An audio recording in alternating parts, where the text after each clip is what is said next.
Marcus Roseline, responsable de la section jeunes pour le foot au sein du Réveil sportif. Alors, comment ça se passe au réveil sportif dans la section jeunes foot? Ben, nous sommes contents, nous avons réussi à avoir à nouveau pas mal de jeunes, hein.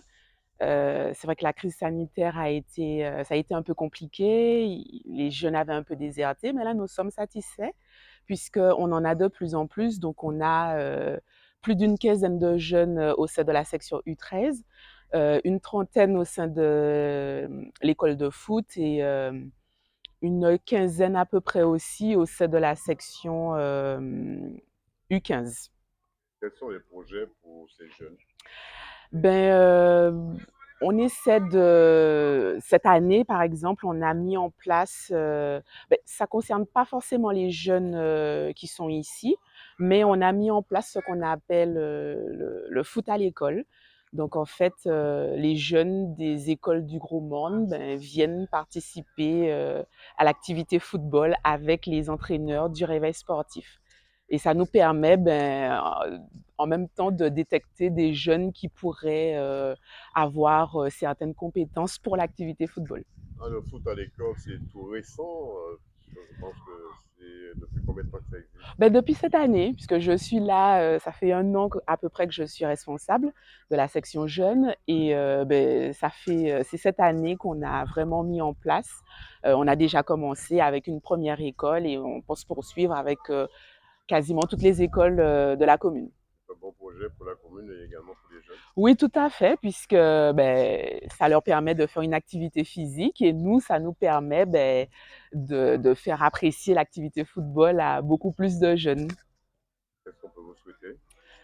De continuer, d'avoir encore plus de jeunes et puis voilà, de pouvoir poursuivre à mener ces jeunes au sein du réveil sportif.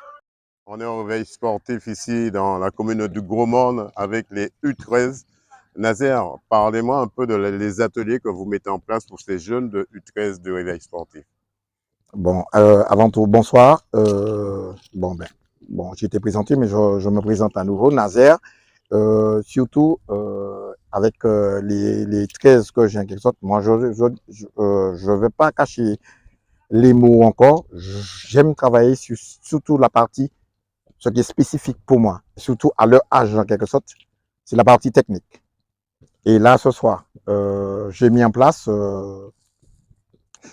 un travail de coordination avec toute la partie, toute la palette que vous avez pu voir en quelque sorte, avec la partie intérieur-extérieur, intérieur-extérieur, le crochet, tout ce qui s'ensuit en quelque sorte, sortir dedans, sortir dans les piquets, revenir, trouver les bonnes solutions, travailler tête levée, puisque c'est toujours comme ça avec ces petits jeunes en quelque sorte, puisque le plus souvent on a un but à marquer ou encore on a une passe, il y a une transmission encore, si la tête elle est au sol en quelque sorte, la partie n'y est pas. Alors c'est pourquoi j'insiste énormément et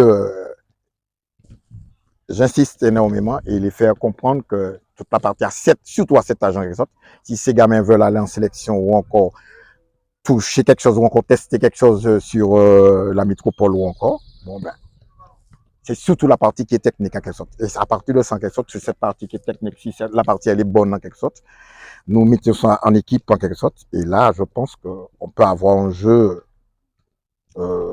qui peut être assez satisfaisant. Alors, vous avez mis en place cet atelier, comme vous disiez tout à l'heure, c'est vraiment l'atelier de maîtrise de soi, là. La maîtrise de soi, oui, oui, c'est sûr. Oui. Et là, en quelque sorte, là, ils sont partis jongler en quelque sorte.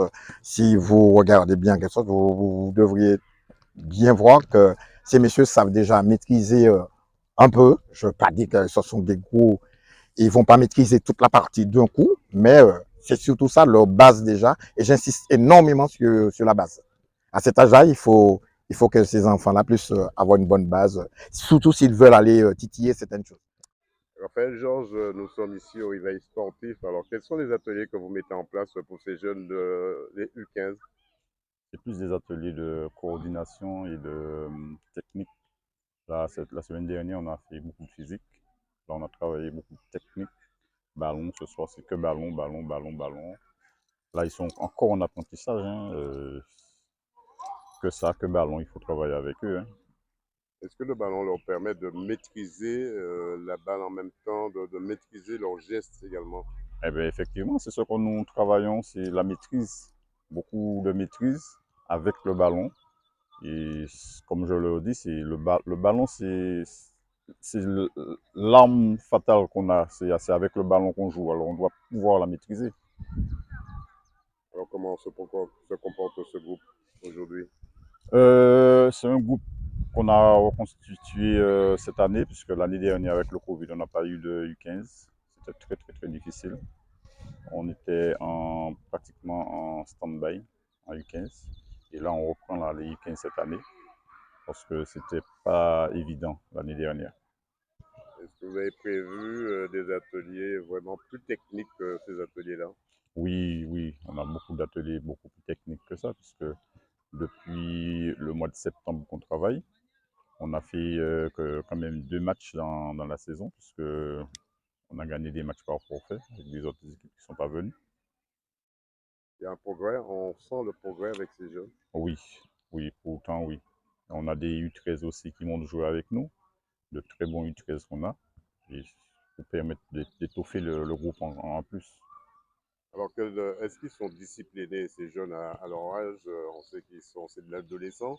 Est-ce qu'ils sont à l'heure? Est-ce que vous êtes rigoureux sur l'heure que vous leur donnez pour l'entraînement? Eh bien oui, à cet âge, ils sont encore maniables. On peut encore les manier, mais arrivé en 17, ça devient C'est plus plus difficile. difficile. Oui, c'est Pour c'est quelle là. raison? Parce que là, en 17, là, ils passent au lycée. Il y a le lycée, et on veut s'affirmer au lycée. Et c'est là, ça devient difficile.